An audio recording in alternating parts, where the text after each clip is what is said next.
নিশ্চিতের জন্য।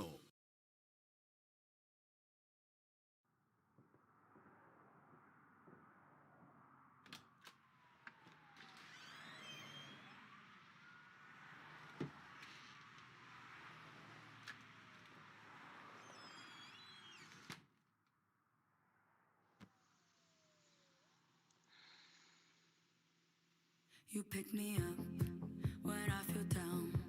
No matter how deep in the night, I got your back when we go out. You know I'm always on your side. You make this world a little wild, and we shout through crowded streets. Tear up the noise and make it loud, and let the word fall at our feet. We love it on the other side, where the dreams are real, do what we like.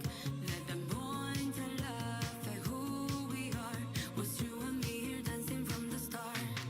We don't need money to feel good, 'cause you're the ride or die, the rest of my life. Don't need a party to feel high. We're like the modern version, Bonnie and Clyde. You see the truth, you're in my heart, and you catch me every time. And if you're low and fall apart, I'll bring some peace back in your mind. We love it on the other side, where the dreams are real, do what we like. Let them point and laugh at who we are. Was you and me here dancing from the start? We don't need money to feel good, 'cause you're the ride or die, the rest of my life. Don't need a party to feel high. We're like the modern version, Bonnie and Clyde.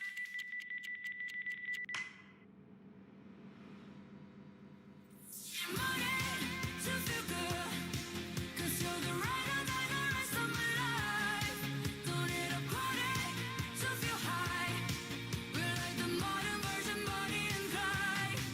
Give me a 3, 2, 1, I'll be dancing with you. Keep it going on like every day. I need a 3, 2, 1, I show you straight to the moon, through the sky, to the stars in your eyes. They will try to bring us down, but we keep moving on. They wanna steal our golden crown, but all the roads will lead them back to us.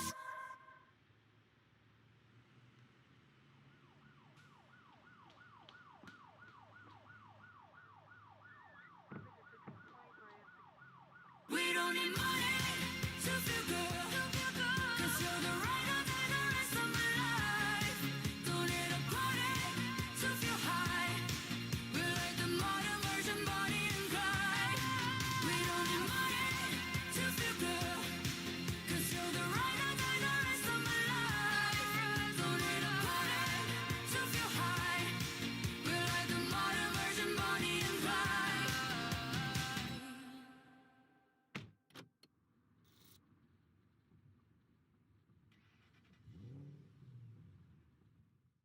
In this test flight.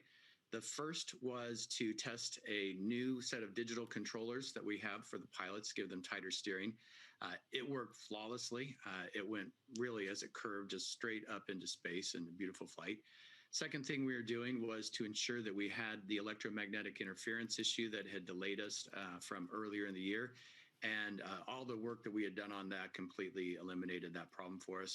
And then finally, we collected data that we sent over to the FAA, and we believe that will give us a great opportunity for them to analyze it and then hopefully clear our license for commercial flight. So all in all, just a beautiful day. Michael, it's Guy in London. So what's the journey between now and that point, that license being achieved? What needs to happen? When's the next flight? What sort of milestones does that next flight have to achieve? Sure. Well, this was our third flight to space with humans, the first from the state of New Mexico, which is a beautiful, beautiful place to look back down upon the planet. And what follows next, we have 3 more flights in our test flight program. Our next one will come up with a full crew of mission specialists in the back, in addition to our 2 pilots. That one will be followed with a repeat, but we're asking our founder, Richard Branson, to come on and really test the private astronaut experience for us. We think who better to do that. And both of those we expect to happen this summer. And then that will be followed by our final test flight that's planned with the Italian Air Force, really showcasing how our space system's used for microgravity science research, as well as professional astronaut training. And we think that will likely happen late summer, early fall. So let's get to that in terms of the pre-flight training. So Guy and I were going back and forth on this. How healthy do you have to be? What kind of training does there have to be for a regular person to eventually book a flight on this? So what's really unique about Virgin Galactic is we take the first 50,000 feet or so with the airplane technology. So we take off horizontally on our mothership, climbs out to 40, 45, 50,000 feet. And then from there, the spaceship drops and then rockets up. So it's powerful, but reasonably smooth because we've gone through the heaviest part of the atmosphere, just like you would in a commercial airliner.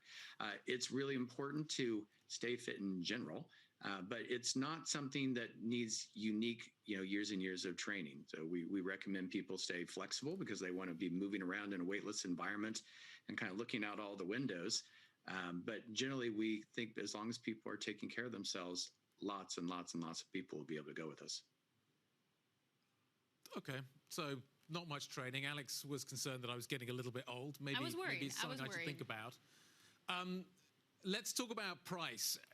In terms of this venture going forward, Michael, this is a question that I'm surprised I'm asking, but I guess we've got to think about it going forward. What is the path to profitability? When do you think this is profitable? Once it starts getting up and running and you kind of get through the initial kind of phase on this and this becomes more commonplace, are you going to be making money off this? When do you think you're going to be making money off this? Well, the first thing we're needing to do, obviously, finish this test flight program and then move into commercial service. And we believe this is going to be a supply-constrained business for quite some time. The demand of this is going to be well out in front of our ability to build and scale the fleet up for a while. And as such, it will be reasonably expensive as it goes forward. Our previous 600 people generally had a price around $250,000 each. We have not announced what our pricing will be going forward. We've said it will be higher in the beginning. We do see pricing of around $600,000 per seat equivalent for our microgravity research flights. But again, we have not put pricing out for the private astronaut market. Virgin Galactic CEO Michael Cole-Glazier there speaking with Bloomberg's Alex Steele and Guy Johnson. To the oil markets, there are still differences between Iran and negotiating powers, but you're looking at crude at 1%. We've put on 6% since Friday. The COVID cases in the United States of America are the lowest since March of last year. And then, of course, there's talking about deepening ties on trade and energy. Could that imbue a sense of urgency to do a deal? Goldman still say that oil can make it to the $70 level, Yusuf, before the third quarter.